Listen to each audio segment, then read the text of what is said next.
Hi, everybody, and welcome to MoCo's Most Famous. I'm Joe Yasharoff, the Director of Content at Montgomery Community Media. Today's guest on the show is Cheryl Kagan, a woman who needs no introduction, but she's going to get one anyway.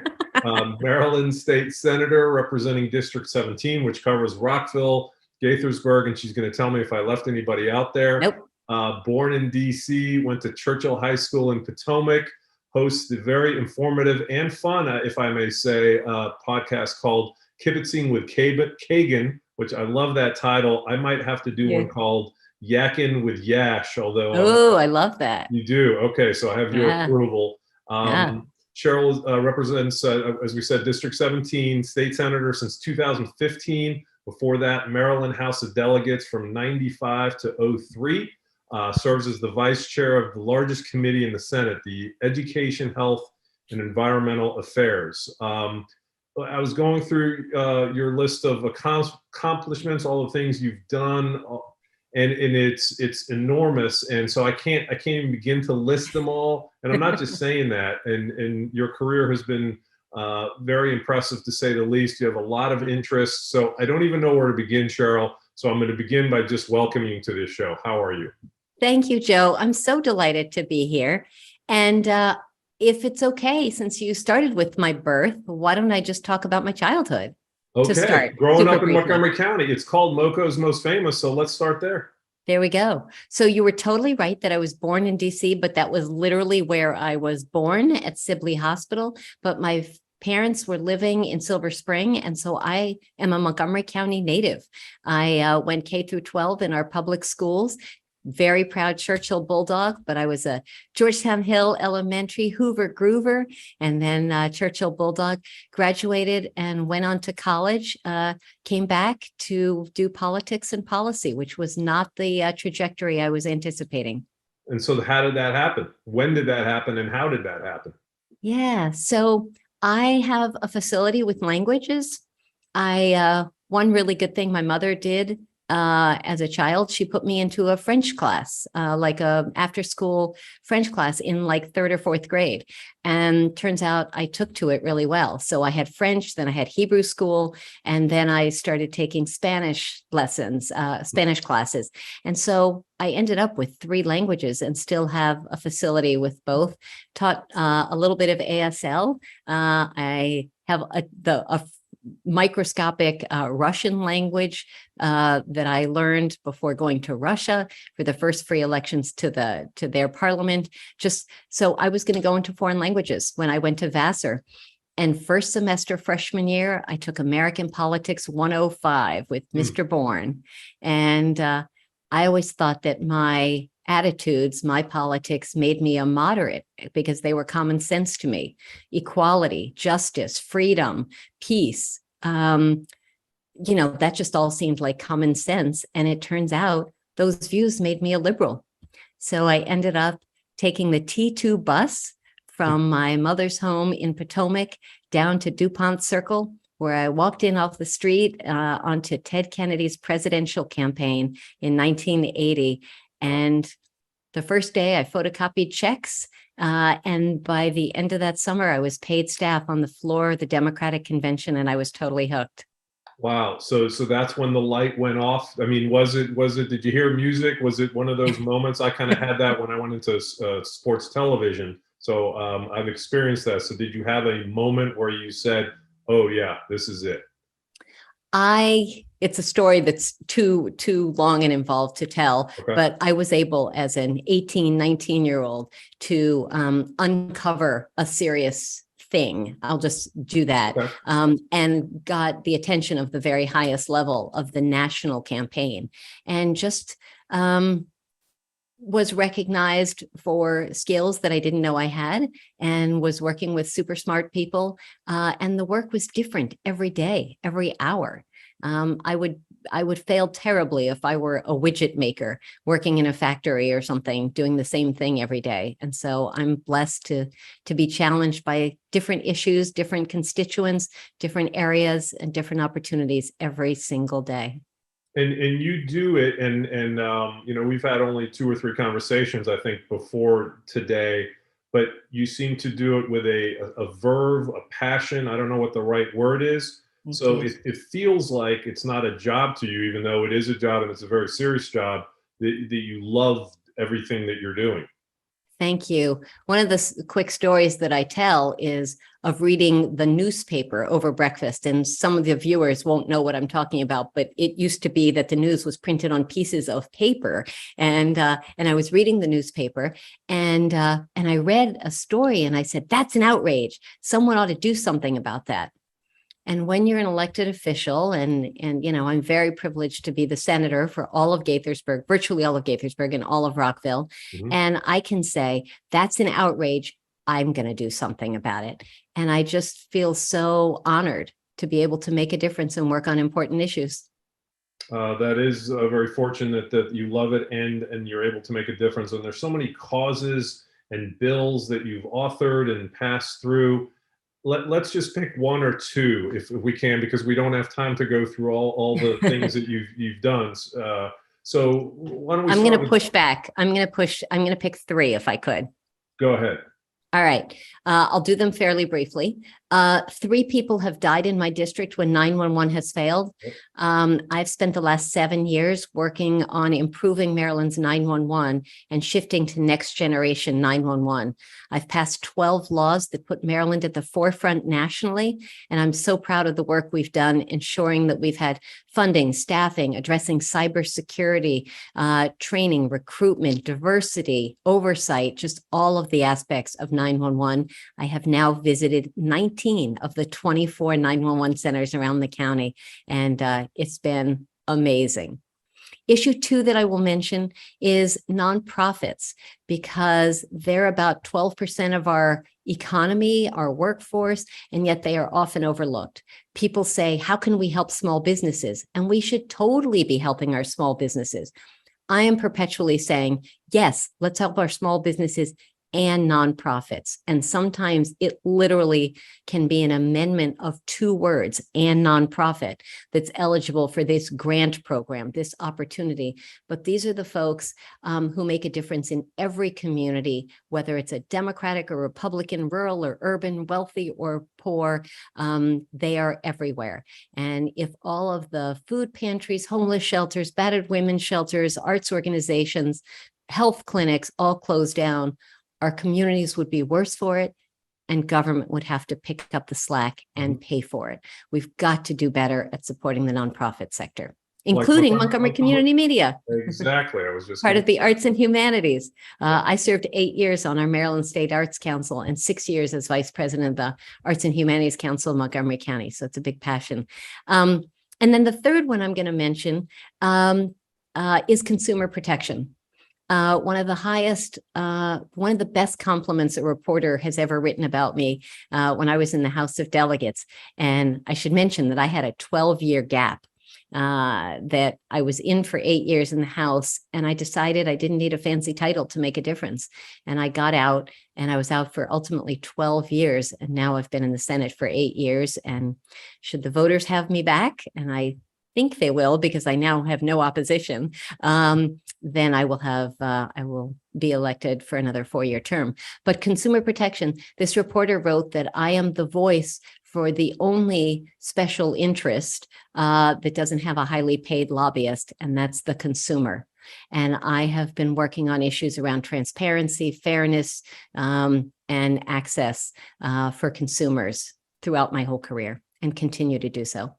You talked about the election that's coming up on November 8th. It's been talked about, written about how huge of an election, not only in Montgomery County, not only in Maryland, but obviously in the entire United States. How can you put into a few words how crucial this election is to everyone in this country? Absolutely. So let me start by saying I am proudly wearing my Wes Moore button. I was the first legislator outside of Baltimore City to endorse Wes in the fall of 2021. And he loves saying, you know, Senator Kagan endorsed me when I was at 1% in the polls in a 10-way race. And I expect that he will be our next governor, and he is extraordinary. You mentioned that I'm vice chair of Education, Health, and Environmental Affairs. We oversee election laws, and because you only limited me to 2, and there were 3, I'm now wedging in that Okay. I've become kind of the elections person. Yes. And I passed 3 emergency election bills last year, one of which was inexplicably vetoed by Governor Hogan in a way that nobody understood, other than that he was pandering to the far right wing of the Republican Party. It created a hot mess in the primary, and we had to even battle not just lawsuits, but create regulations and stuff to try to fix what would have been addressed by my bill. We're bringing that back. I will have several election bills. Shifting the focus nationally, though, so certainly in Maryland, we tend to, knock wood, be anticipating a lot of democratic and thoughtful victories here. But the race is much broader. And I have to give a shout out to Congressman David Trone in the 6th district. And I'm lucky to work with him in the Gaithersburg half of my district. And my friend and former legislator, Heather Mazier on the Eastern Shore and up the Upper Eastern Shore. She's extraordinary. And I am really hoping that she will defeat Congressman Andy Harris. But outside of Maryland, we're looking at a very close tipping of the balance between thoughtful, progressive, moving forward, looking forward leaders like our own Chris Van Hollen, like Jamie Raskin, like David Trone, working to protect women's reproductive rights and access to abortion, addressing our climate crisis, improving our schools, our infrastructure, our access to healthcare, and so much more, versus going backwards with election deniers and access to guns and scary, discriminatory, hateful, close-minded issues, whether it's about ethnic diversity, LGBTQ access, respect. And it's terrifying. And truly any one of several states could tip the balance, whether we're looking at Arizona, Georgia, Nevada, Pennsylvania. They are all going to be close, and any one of them that goes the wrong way could mean a complete national upheaval in our policy. How you touched on it, but not talking to you as a state senator, not talking to you as a person, as a human, as a resident of Montgomery County. Yeah. Does it make you sad how split this country is on some, what many people would say are basic issues, and some people would consider them no-brainers? Does that make you sad? Combination of sad and angry. Yeah. I'd like to say I'm surprised, but I think I'm almost getting used to it and just being disgusted by it. Donald Trump has set our country back more years than I can fathom. Right now, the Montgomery County Council is debating whether to pass a symbolic resolution condemning anti-Semitism. Hate in this country when people are being assassinated as they pray, whether it's in Charleston, South Carolina at Mother Emanuel, or at the Tree of Life in Pittsburgh at the synagogue, at Eitz Chaim Synagogue. It's insane that we can't come together and condemn hate, whether it's against Asian Americans, whether it's about lesbian and gay and trans neighbors, whether it's about Jews, Asians, I already said that, African-American, Latinos, immigrants. We have just become so hateful of anything that isn't us. And that kind of small-mindedness is just tragic. You mentioned, among other things, immigration. I know that's one of the many things that you've been involved with. Tell us something that you're maybe working on right now in terms of immigration, if you don't mind. Absolutely. Thank you for asking. Actually, I have 2 immigration-related bills. They have both. So several years ago, I passed a bill that I called Freedom to Serve. And if someone who is not yet an American citizen has been in the military, has been honorably discharged, has put their life on the line for our country, we passed a law that enabled them to become police officers. To apply to become police officers, you have to be an American citizen. You used to have to. Well, they've already been background checked. They've been trained. They're courageous. Why wouldn't we want to diversify our police officers, our police forces, especially in light of Freddie Gray and George Floyd and the challenges with recruiting police officers? I'm coming back to actually expand that bill because it was too narrow the way it ultimately became law. So I'm coming back with that. I'm going to be working with Delegate David Fraser Hidalgo from the District 15, the Potomac Germantown District, and he's a former police officer. The other one I passed through the Senate last year, which is addressing our healthcare shortage. So if you go into a hospital or grandma needs a home healthcare nurse or something, she may be waiting around for a while. And critical care is really challenged. The hospitals, the doctors, the home healthcare people, all those folks endorsed my bill that I worked on with now Chair Jocelyn Pena-Melnick, and Delegate Ariana Kelly is going to be sponsoring it this year, the Vice Chair. And that is going to allow people who are not yet citizens, but who have gone through our school system, who have been educated, who have passed all the qualifications to become healthcare employees, to allow them to get licensed so they can work as nursing assistants, physician assistants, nurses, and help provide healthcare to Maryland residents. It's huge. It's really important. And it passed the Senate last year. We ran out of time in the House, but I'm really hopeful that we'll move that forward. One of the questions on the ballot is about marijuana. I know you're involved in that question and some legislation. If you could share with us what you're working on with that. So I'm not a drug user and sort of not a big fan. I think it's a very complicated issue. I'm supporting the ballot measure and I assume it will pass. But I did amend the bill on the Senate floor, working with my Republican colleague, Senator Chris West of Baltimore County. He and I sponsored legislation a few years ago that would allow for oral swab testing. The problem is that in every state that has decriminalized or legalized cannabis, there's a huge spike in impaired driving. And we have tests for driving while intoxicated, driving under the influence, for alcohol. There is technology now for cannabis, and we should be using it. And so I passed an amendment that would allow that. So we can make sure we get drugged drivers, not just drunk drivers, but drugged drivers off our roads.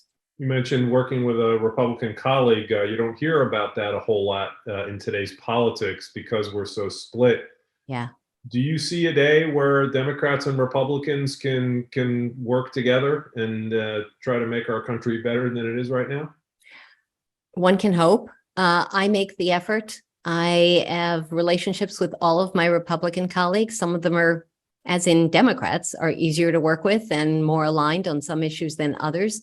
But on my 911 stuff, I have to give a shout out to my friend in Arundel County, District 33, Ed Riley, who is retiring after a worthy career and making a difference on a lot of issues. He has said that 911 and working with me on that has been one of the most important issues and one of the most important endeavors.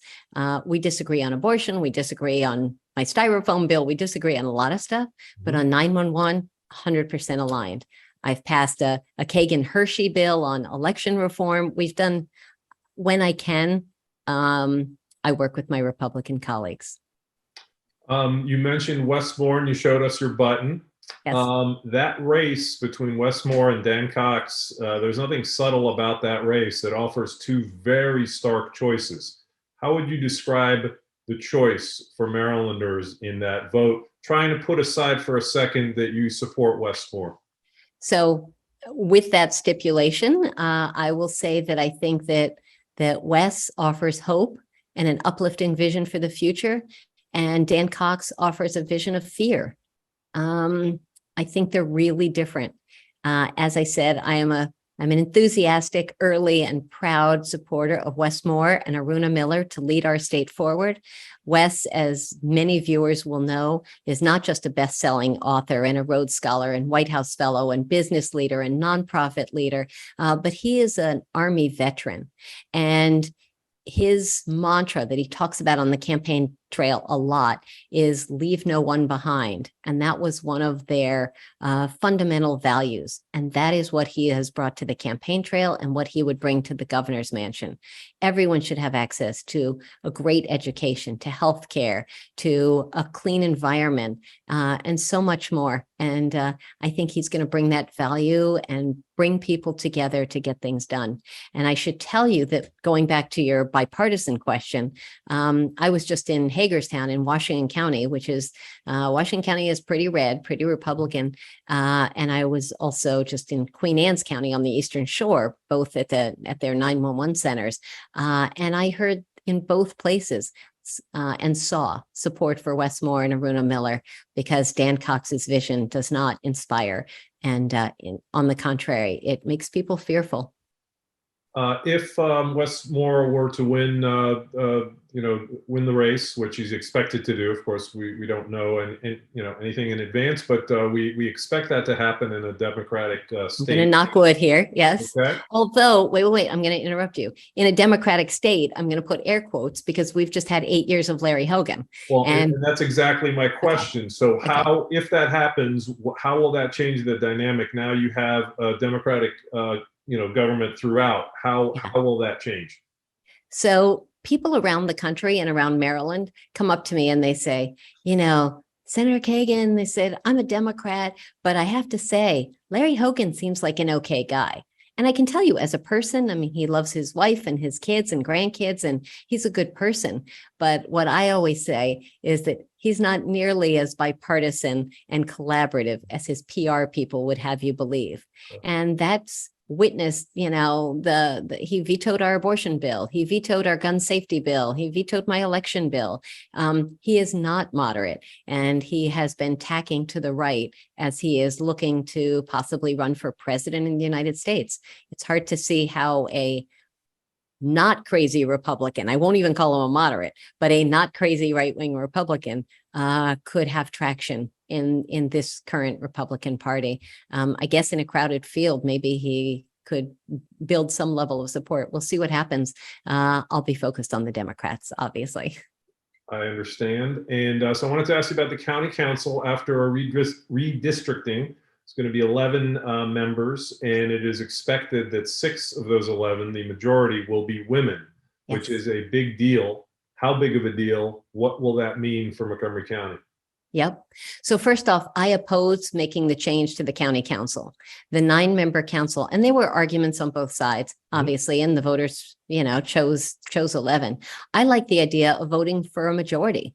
I have my district council member plus 4 at-large county councils. So I get to vote personally. Every one of us gets to vote for 5 of the 9. Now we're only going to be voting for 5 of 11, not a majority. And so I think each voter loses a little bit of clout and a little bit of access. Having said that, and pivoting to the gender diversity, thank goodness it's high time. Having one woman, Nancy Navarro, trying to, in a superhuman way, trying to speak for all women.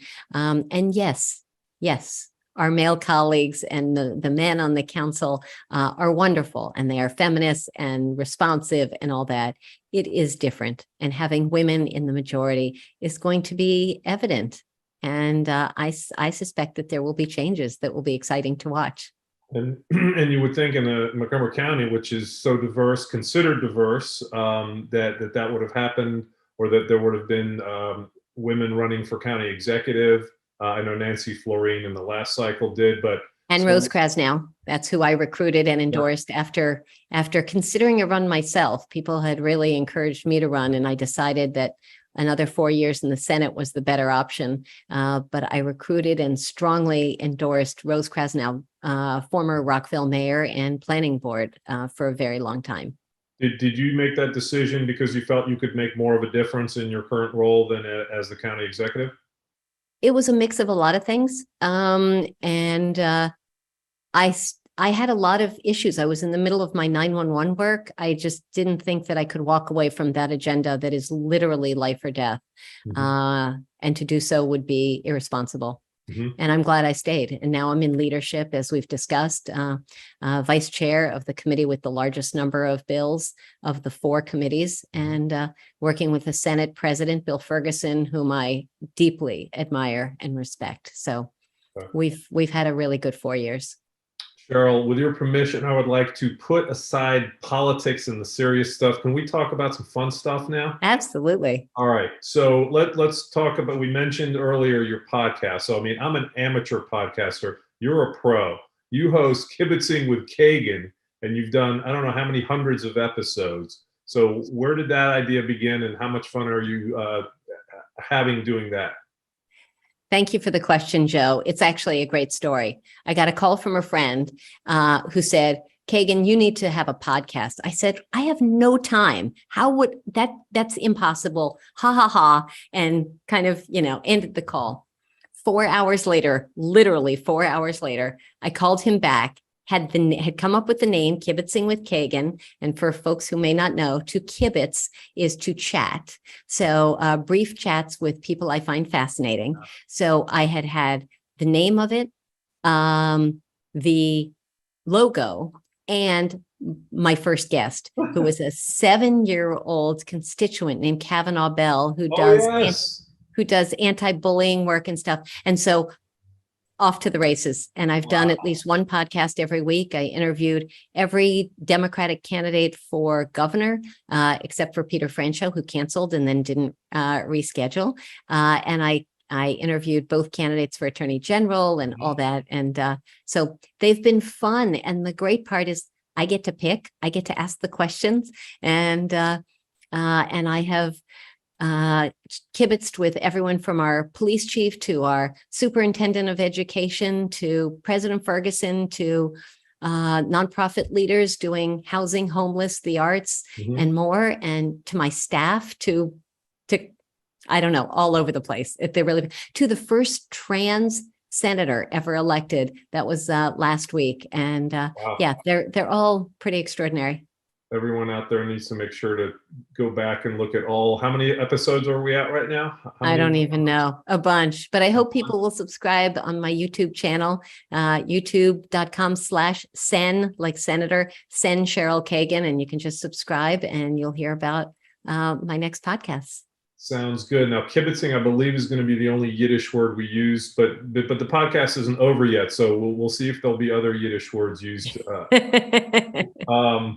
So I had a question. Okay, so what, besides being fun and besides the fact that you have to kind of squeeze it into your incredibly busy schedule, how has that helped get the message out for you?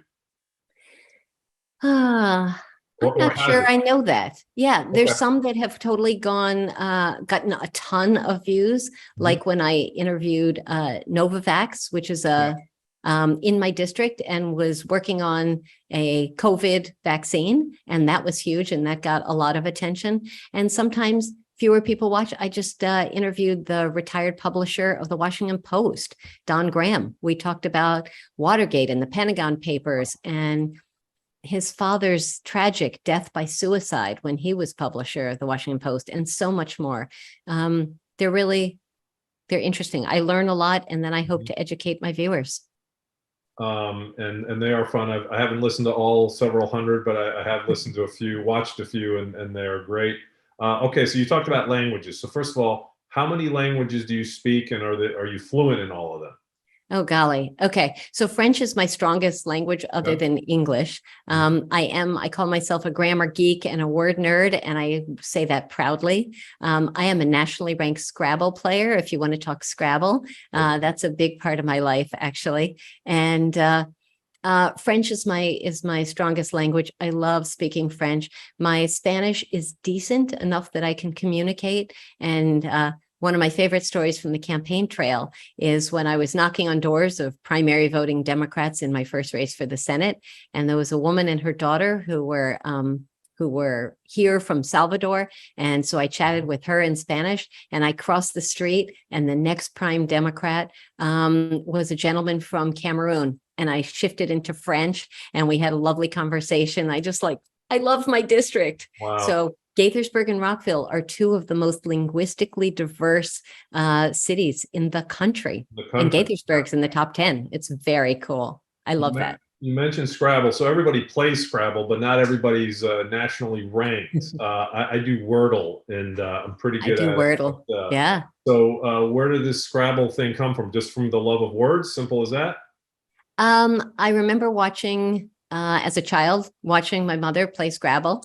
Took it up again, an old boyfriend a million years ago, and I used to play a lot of Scrabble. And at some point, I started going to Scrabble Club, which is Tuesday nights in Chevy Chase, DC, and then started competing. And then fast forward a couple of years, and for the first time, I got on a plane to play Scrabble. I have done road trips to play Scrabble, to Philly, to New Jersey, to Baltimore County, and elsewhere.